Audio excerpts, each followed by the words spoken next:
অবসরের দিনেই কল্যাণ ট্রাস্টের টাকার দাবি শিক্ষকদের। বিশ্ব শিক্ষক দিবস উপলক্ষে শিক্ষকদের ৫ দফা দাবি তুলে ধরেছে বাংলাদেশ শিক্ষা প্রতিষ্ঠান সমন্বয় পরিষদ।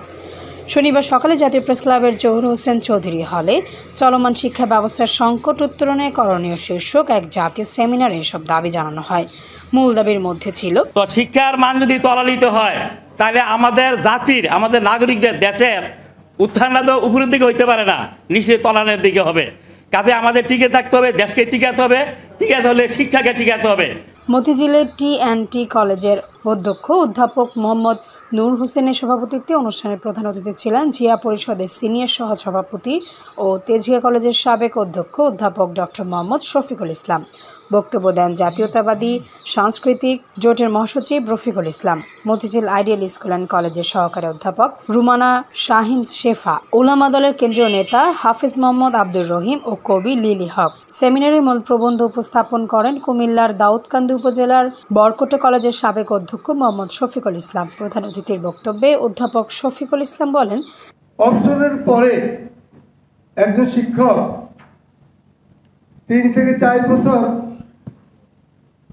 ব্যান্ডেজ অফিস থেকে আরম্ভ করে, শিক্ষা ভবন থেকে আরম্ভ করে সব জায়গায় ঘোরাফেরা করেও তার ন্যায্য প্রাপ্য সে পাচ্ছে না।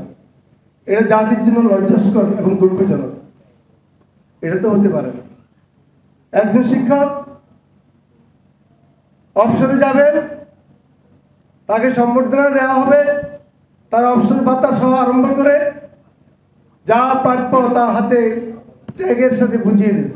মতিঝিল আইডিয়াল স্কুল অ্যান্ড কলেজের সহকারী অধ্যাপক রুমানা শাহিন শেফা বলেন, একটা স্ট্যান্ডার্ড পর্যায়ে নিয়ে যেতে হলে শিক্ষকদের নিজেদেরকে সরকার সহ সবাই মিলে কাজ করতে হবে। সেই কাজ করার লক্ষ্যে আমাদেরকে প্রতিনিয়ত নিজেদের আপডেট করতে হবে, সারা বিশ্বের সাথে তাল মিলিয়ে চলতে হবে। সভাপতির বক্তব্যে অধ্যক্ষ নূর হোসেন বলেন, শিক্ষক বাঁচলে শিক্ষা বাঁচবে, কিন্তু আজ শিক্ষক ও শিক্ষা কোনোটি বেঁচে নেই। এদেশকে বাঁচাতে হলে শিক্ষাকেই বাঁচাতে হবে। শিক্ষক বাঁচলে শিক্ষা বাঁচবে। আসলে কি শিক্ষকরা বেঁচে আছে?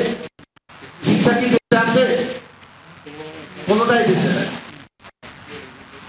তাহলে আমাদের শিক্ষকদেরকে বাঁচাতে হবে।